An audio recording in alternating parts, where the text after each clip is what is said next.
रथ विहीन बन बन फिरे राम सिया दिन रैन। भयानक सपने आते हैं। कभी देखता हूं एक कुरूपासी स्त्री उनके राजसी वस्त्र खींच खींच कर उतार रही है, तो कभी देखता हूं वो दीन अवस्था में खड़े मुझे पुकार रहे हैं। पूरा महल खंडर नजर आता है, सारा नगर उजाड़ दिखाई देता है, चारों ओर एक भीषण हाहाकार चीत्कार सुनाई देती है। नहीं नहीं, अवश्य अयोध्या में कोई अनहोनी हो रही है, अन्यथा अन्यथा मेरा मन ऐसा अशांत कभी नहीं होता।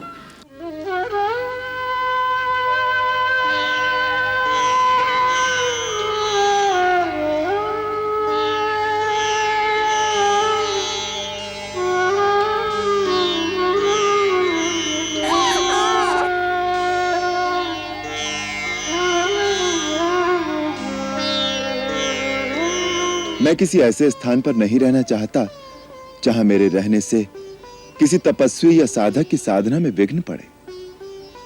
आप विचार करके मुझे कोई ऐसा स्थान बताने की कृपा करें जहां मैं रहकर अपने वनवास के दिन व्यतीत कर सकूं। मां, मैं जहां भी रहूं मेरे हृदय में सदा तेरा वास रहे। मेरा ये शीश सदा तेरे चरणों में झुका रहे।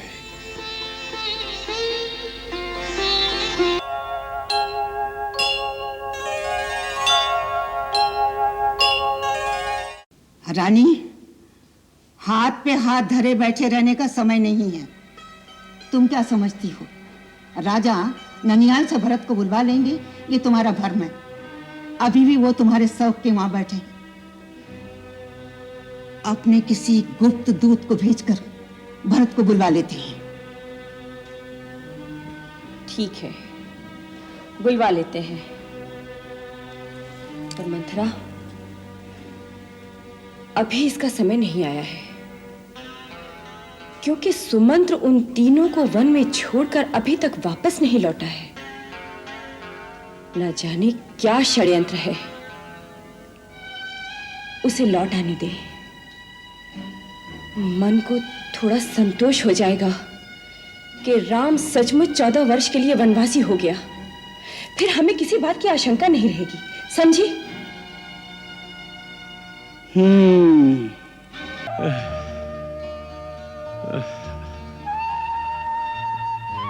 प्रणाम महाराज, कुशल मंगल तो है? कैसी कुशल रे? जमुना तक जाए कि राम जी हमका वापस लौटा दिए। बस ही समझो कि तनाए गवा है, मन तो उनके साथ है चला गवा है। मंत्री जी आपे की बाट जो रहे हैं। का कहो, सुमंत्री जी अभी गए नहीं? नहीं, उस सामने रथ खड़ा है, वो है। चलो आइए। नाथ विदा करी आयो निषाद तो मंत्री को राह निहारत पायो। रोवत सो सुध खोवत सो असमंजस बीच पड़ो बोरायो। राम लखन अरु सिया बिना रथ अवध की ओर न जात चलायो। न जात चलायो, न जात चलायो।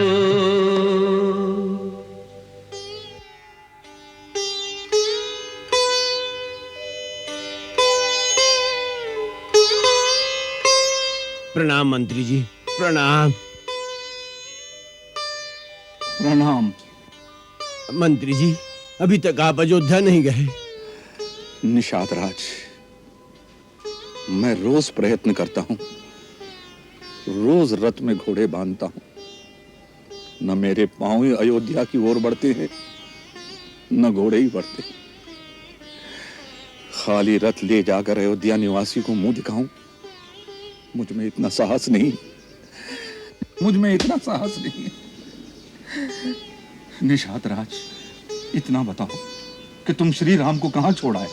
सरकार, हम उनका छोड़ के कहां आएंगे? वह हमका छोड़ के चित्रकूट की ओर चले गए। बस मैं भी चित्रकूट जाऊंगा। नहीं सुमंत्र जी नहीं, आपको राम जी की आज्ञा याद नहीं कहा। इस अवज्ञा का मुझे जितना भी दंड मिले, पर मैं 14 वर्ष बाद इसी रथ में उन्हें बिठाकर एक ही साथ अयोध्या लौटूंगा। नहीं सुमंत्र जी, ये उचित न होई। ई बखत राम जी की आज्ञा पालना ही आपका धर्म है, अन्यथा राजा प्रजा और राम जी के आप दोषी ठहरेंगे। मोर विनती मानो, आप अयोध्या लौट जाओ। नहीं। हाँ महाराज, हम पे कृपा करो और अयोध्या चले जाओ आप। नहीं। हाँ चलिए महाराज, आपको राम जी की सौगंध है। अयोध्या लौट चलो महाराज, नहीं तो राम जी बहुत दुखी होंगे। और महाराज दशरथ का तो ध्यान कीजिए, उनको आपकी सबसे अधिक आवश्यकता है अभी। हाँ, छोटे मुंह बड़ी बात बोल रहा हूँ, मुझे क्षमा करना, किंतु आपको अयोध्या जाना होगा महाराज, हमारी सौगंध। चलिए महाराज, चलिए।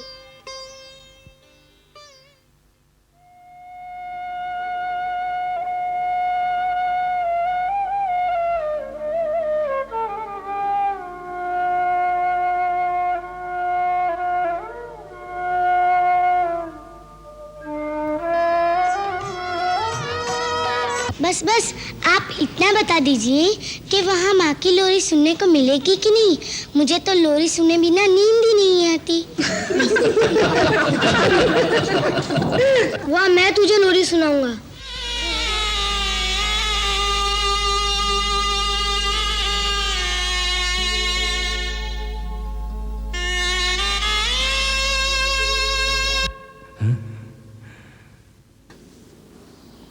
क्या हुआ महाराज?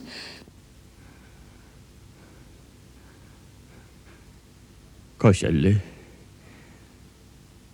राम सुमंत्र के साथ आ गया क्या?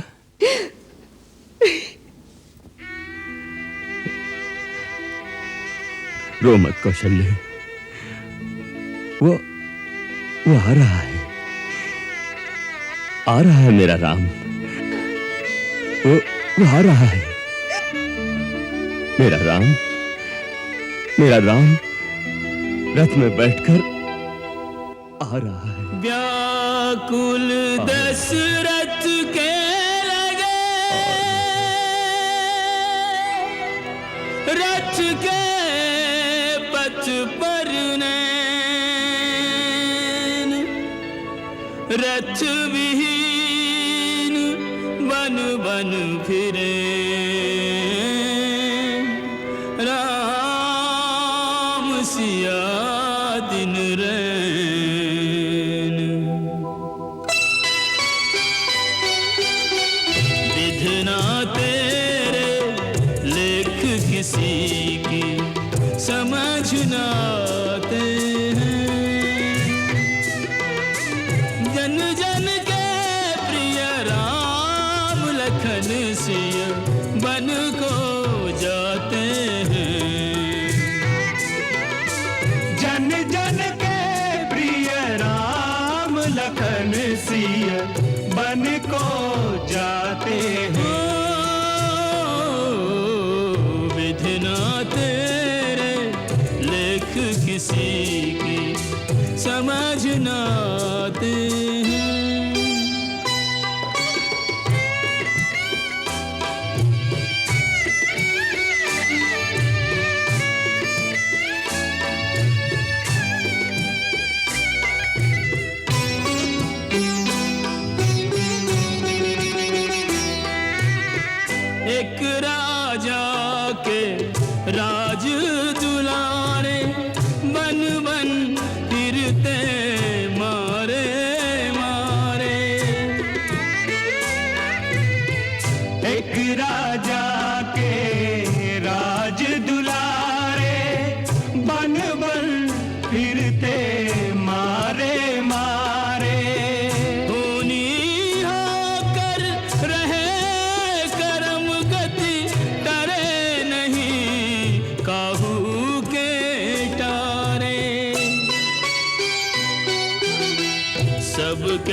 कष्ट मिटाने वाले कष्ट उठाते हैं। जन जन के प्रिय राम लखन सिया बन को जाते हैं। विधना तेरे लेख किसी की समझ न आते हैं।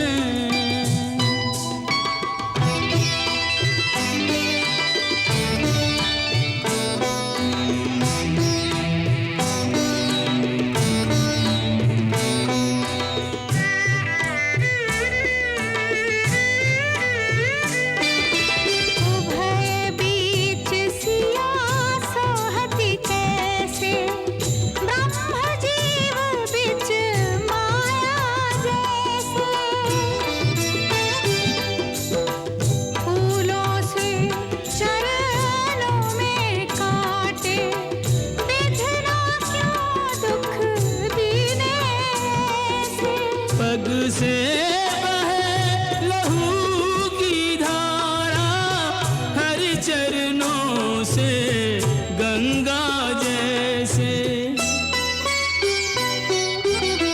संकट सहज भाव से सहते और मुस्काते हैं। जन जन के प्रिय राम लखन सिया बन को जाते हैं। विधना तेरे लेख किसी की समझ न आते हैं। जन जन के प्रिय राम लखन सिया बन को जाते हैं। जन जन के प्रिय राम लखन सिया बन को जाते हैं। अब और यहां मन नहीं लगता। अयोध्या वापस जाने को मन करता है। भैया राम की भी बहुत याद आती है। नाना जी आ गए। प्रणाम नाना जी। आयुष्मान कल्याण नमस्कार मामा। सदा सुखी रहो चिरंजीव। तुम्हारे मामा युधाजीत कह रहे हैं तुम उदास रहते हो। इतनी जल्दी चितुचाट हो गया ननिहाल से। माता की याद आ रही है। वैसे तो अपने सभी याद आते हैं। क्यों, हम तुम्हारे अपने नहीं हैं क्या? नहीं मामा जी, आपके प्यार में तो हम अयोध्या को भूल जाते हैं, परंतु मैं बताऊं नाना जी, भरत भैया को इन दिनों सबसे अधिक याद आ रही है बड़े भैया राम की। अवश्य ही राम ने भी तुम्हें याद किया होगा। आत्म तरंग दोनों ओर से हृदय के तारों को झंकृत करती है। वैसे तो भैया राम ने कहा था जल्दी संदेशा भेजकर बुलवा लेंगे। न जाने क्यों आजकल उनकी छवि मन से हटती नहीं। रात को विचित्र विचित्र अपशकुन होते हैं, भयानक सपने आते हैं। कभी देखता हूं एक कुरूपासी स्त्री उनके राजसी वस्त्र खींच खींच कर उतार रही है, तो कभी देखता हूं वो दीन अवस्था में खड़े मुझे पुकार रहे हैं। पूरा महल खंडर नजर आता है, सारा नगर उजाड़ दिखाई देता है, चारों ओर एक भीषण हाहाकार चीत्कार सुनाई देती है।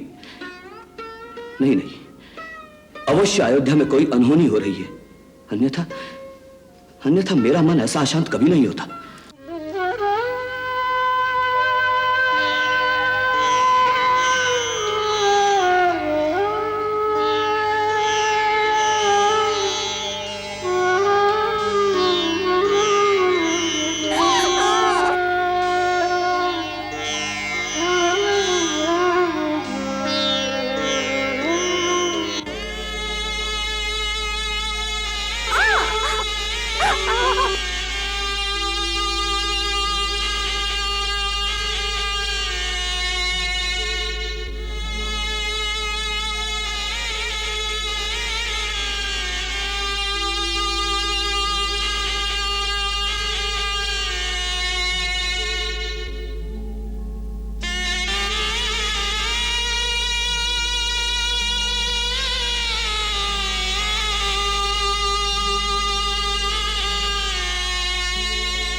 सीते, थक गई क्या?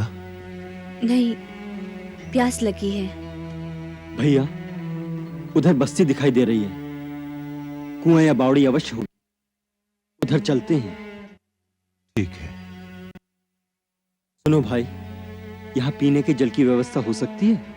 क्यों नहीं, पास ही हमारा गांव है। चलिए हमारे साथ। चले भैया। चलो। अरे पानी न बनाए होते भगवान तो जाने क्या से क्या हो जाता। जान पड़त है बहुत दूर से आए हैं और यहाँ पहली बार दिखाई दिए। कौनो परदेसी मालूम पड़त है। हाँ, सन्यासी का बाना तो अवश्य पहने हैं, मुझे दिखते हैं कहीं के राजकुमार तुम हैं। क्या अटकल पच्चू बोलत रहो तो?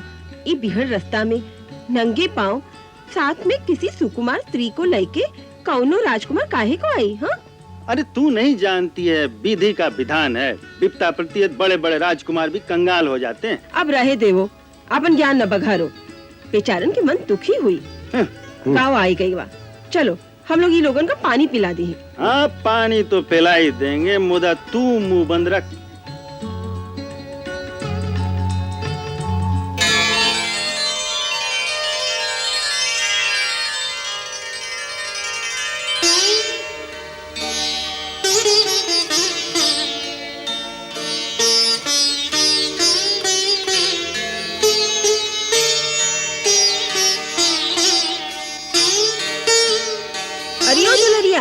जरा कुएं में से पानी निकाल, ये बेचारी बटोई प्यासी है।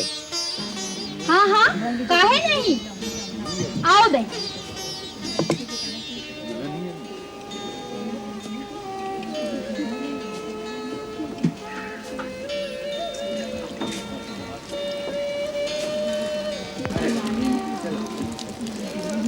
रास्ता चल के आई हो, बैठो तनिक आराम करो। आओ भाई।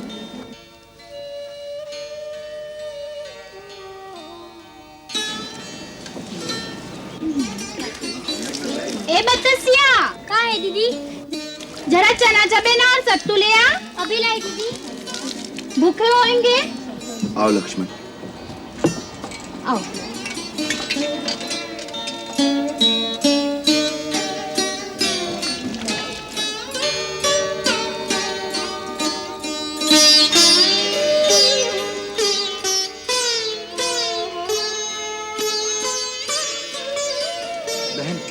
थोड़ा पानी दे दो।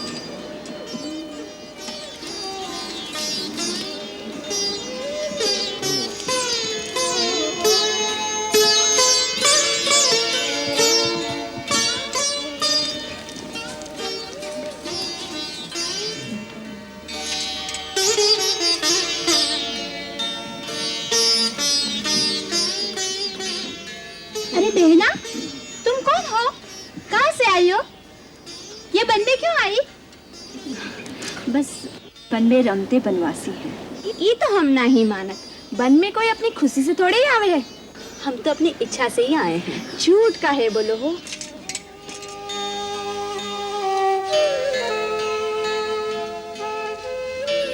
अच्छा ये बताओ, ये दोनों कौन है? जिनके हाथ में धनुष है वो मेरे देवर हैं, जिनके कंधे पे धनुष है हाँ, तुम्हारे भरतार है ना? अरे अच्छा, नाव का है उनका? किनका? अरे नाम मत ले अपने भरतार का। अच्छा अपना ही बता दो। अच्छा अपने देवर का तो बता ही दो। मेरा नाम सीता है और मेरे देवर जी का लक्ष्मण। लक्ष्मण? सीता? तो तुम राम हो? राम लक्ष्मण सीता हमारे गांव में हैं?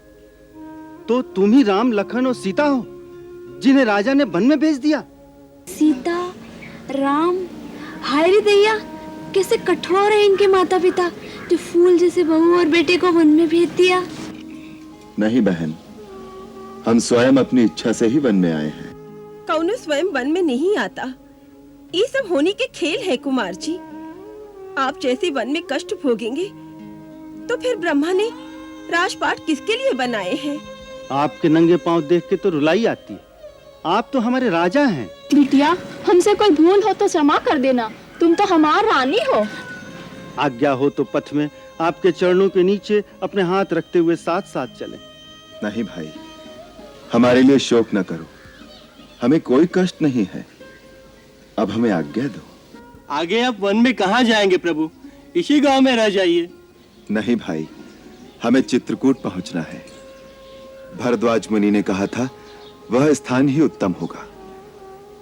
आप हमें वहां का रास्ता बताने की कृपा करेंगे? हिमा, कृपा की क्या बात है प्रभु, हम तो अब आपके साथ ही आपकी सेवा के लिए चलेंगे। वहाँ वाल्मीकि मुनि का आश्रम है, उनसे आज्ञा लेके हम आपके लिए वहीं कुटिया बनाए देंगे। हमारे तो प्रभु आ गए, हमारे तो धन्यभाग हो गए। राम, आज तुम्हारे आने से वाल्मीकि की कुटिया पवित्र हो गई। तुम्हारे दिव्य तेज से सारा आश्रम प्रकाशमान हो रहा है। प्रभु अपने सेवक को बढ़ाई दे रहे हैं, यह आपका विशेष अनुग्रह है। अन्यथा इन श्री चरणों तक पहुंचना ही मेरा सौभाग्य है, जिनकी शरण में आने से ही मनुष्य अपनी आत्मा में निहित भगवान का स्पर्श अनुभव करने लगता है। और जानते हो राम, मैं इस समय क्या अनुभव कर रहा हूं?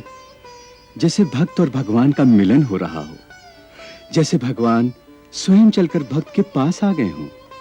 महात्मन, आप तो कवि हैं, और कवि अपनी कल्पना में स्वयं ही अपनी भावनात्मक सृष्टि की रचना कर सकता है।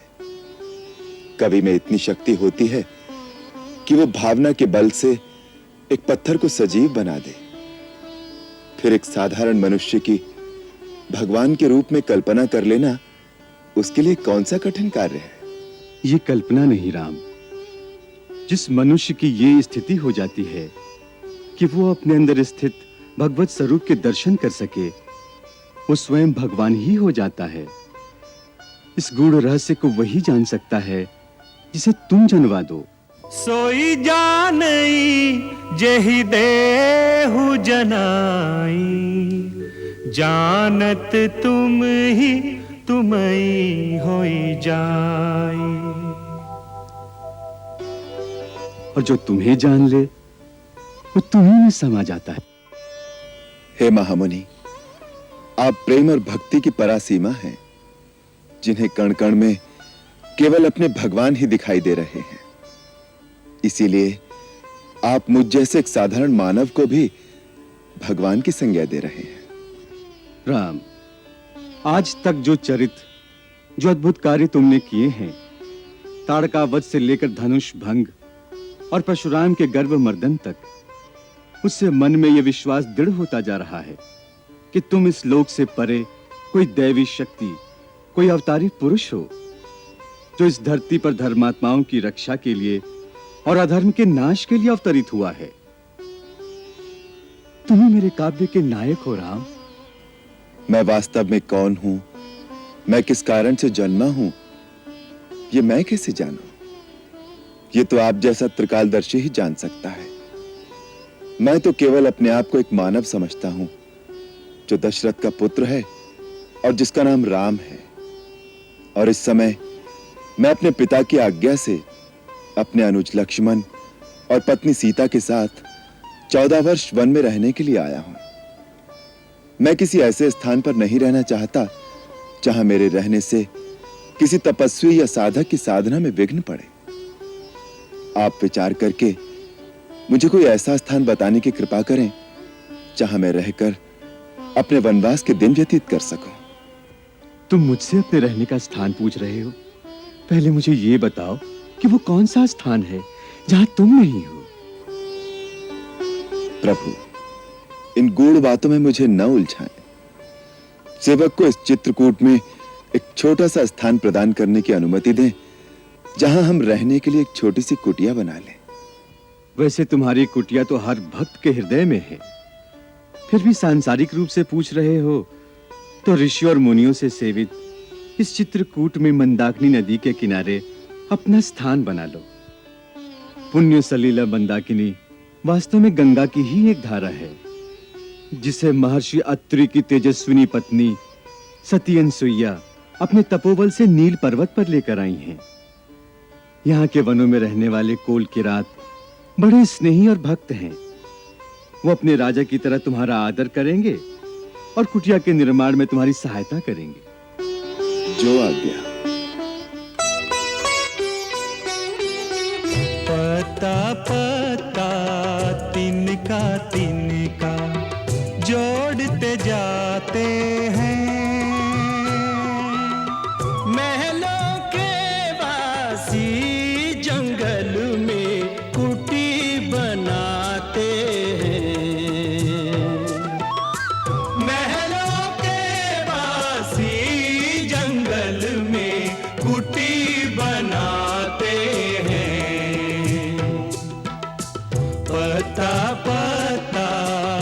तिनका तिनका जोड़ते जाते हैं।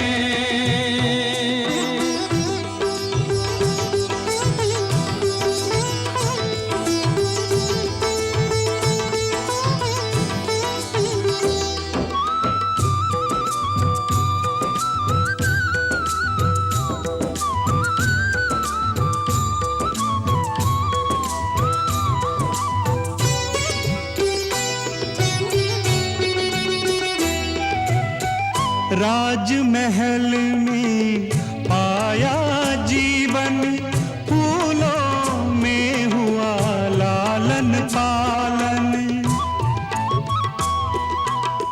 राजमहल में पाया जीवन, फूलों में हुआ लालन पालन। राजमहल के त्याग सभी सुख, त्याग अयोध्या, त्याग सिंहासन। कर्मनिष्ठ हो अपना अपना धर्म निभाते हैं। महलों के वासी जंगल में कुटी बनाते हैं। पता पता तिनका तिनका जोड़ते जाते हैं।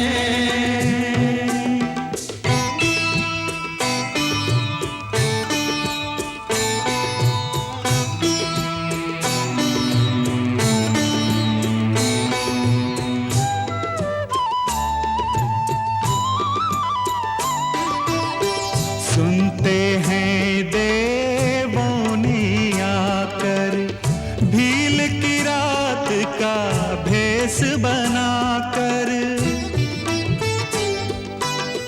सुनते हैं देवों ने आकर, भील की रात का भेष बनाकर।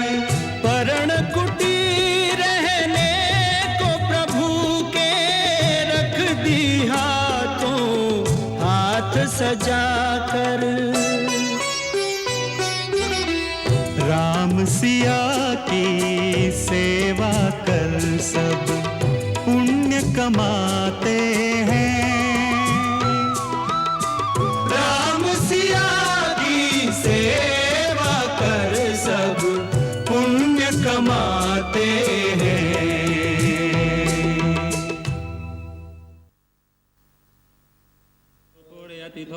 सकल मनोरथ सिद्ध्यर्थ गृह प्रवेशांगभूतं द्वारशाखाधिष्ठात् देवतानां पूजनमहं करिष्ये।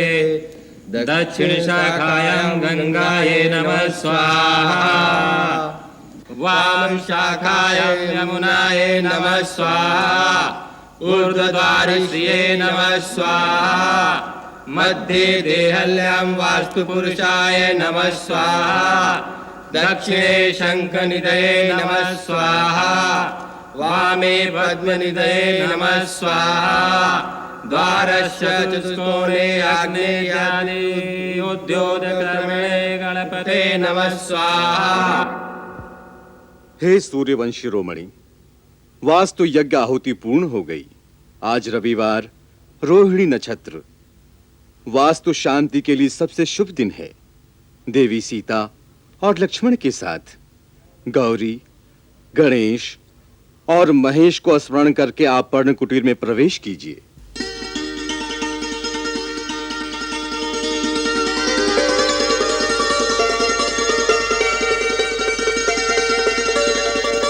आप गुरुजन की मंगल कामना और आशीर्वाद।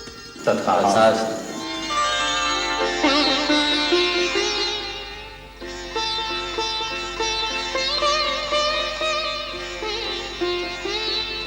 हे वन के देवताओं, हे वृक्षलताओं, हे पवित्र मंदाकिनी, वन के दृश्य एवं अदृश्य जीवधारियों, दशरथ पुत्र राम अपनी भार्या और अपने भाई के साथ इस पर्णकुटी में प्रवेश करता है।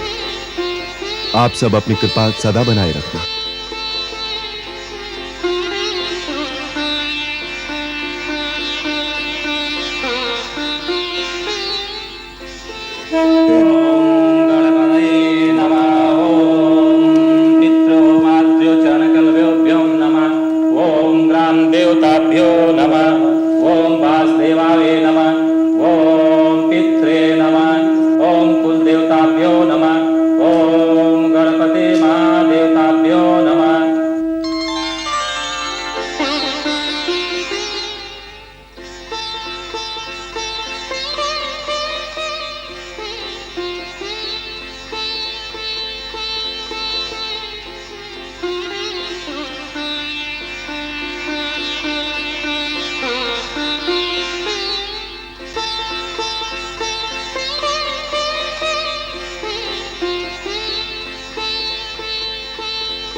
हे मेरी जन्मभूमि की पावन माटी, आज तेरी चरण रज से मेरी ये पर्णकुटी पवित्र हो गई। आज से यही मेरी अयोध्या है, यही मेरा कौशल देश है। मां, मैं जहां भी रहूं, मेरे हृदय में सदा तेरा वास रहे। मेरा ये शीश सदा तेरे चरणों में झुका रहे।